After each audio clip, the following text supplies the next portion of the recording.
Hello and welcome back, friends, to another video.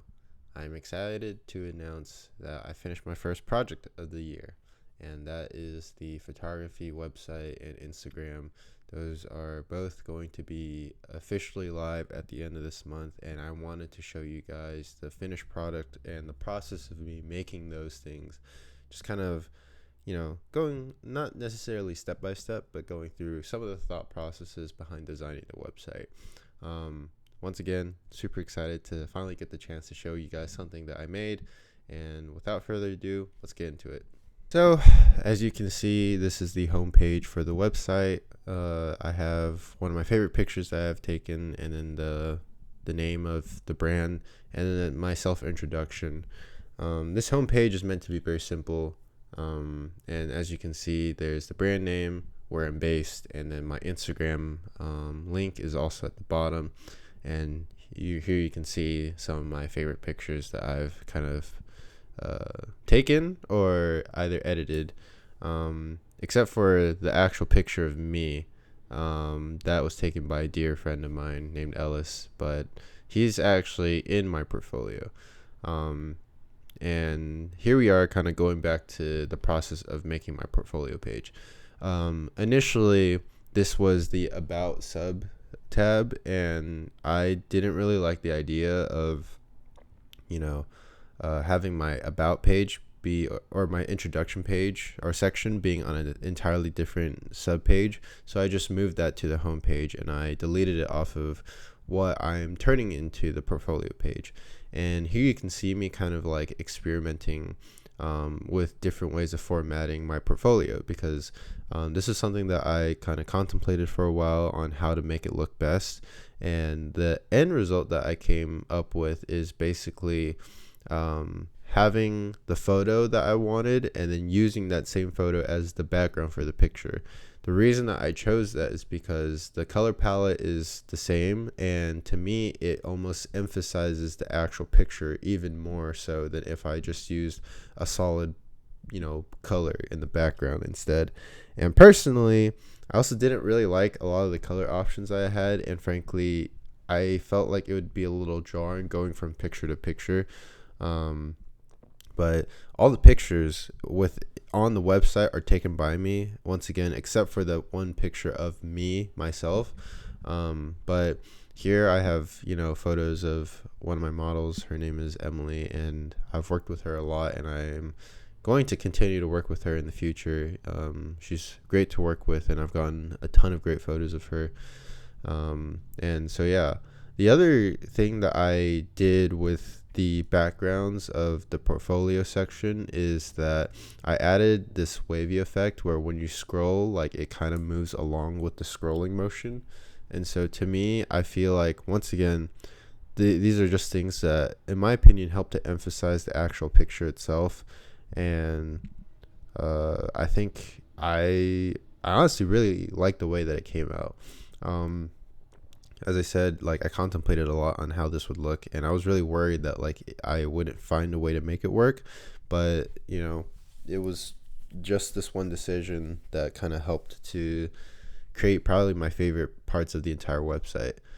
And so, as far as working on making this website goes, I'm using Squarespace, and this is my first time designing a whole website that I'm going to be publishing public. And I found that the experience was pretty easy. For the most part, it's pretty intuitive. There were certain aspects of the website that I personally didn't like that much, and I hope that, like, in the future, if I use Squarespace again, like, I'm able to, just find better ways to kind of be more efficient about creating the website. But one of the things that I was struggling with, and once again, my first time using Squarespace, so there might be certain features that I don't know about or that I'm unaware of. But when I was making my backgrounds for these portfolio pages, I had to duplicate my actual picture, because what would end up happening is I would upload the picture and it would set itself behind the background, and I couldn't find a way to adjust the layers of what showed on top first. So when I duplicated the picture, though, it would automatically just move itself up or duplicate another version of itself on top of the background, which if you're viewing it on a PC or a laptop, it doesn't look that odd. In fact, you can't tell the difference because the other picture is buried underneath the foreground picture and the background. But once you go to mobile view, it becomes apparent because there are two pictures on top of each other. And so that was another kind of thing that I was having to kind of fix a lot, which is how it looks on the PC versus how it looks on the phone, because I'm planning on marketing this website on my Instagram, which means most people are going to be viewing it on their phones. And I would like to tell people to try and view it more on a laptop because that's what I designed it on. And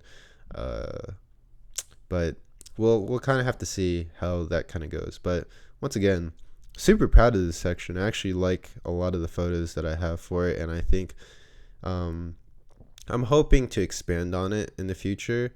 One thing I will say that I do know that I feel like I should have done is because I have 9 photos, I believe, and they all take up like an entire window's worth of, I'd say, information, right? Having to scroll all the way back up just to go to the sublink tabs, I think is a little, it's not very well designed, but I think that all in all, the portfolio page, it looks good and I'm pretty proud of it.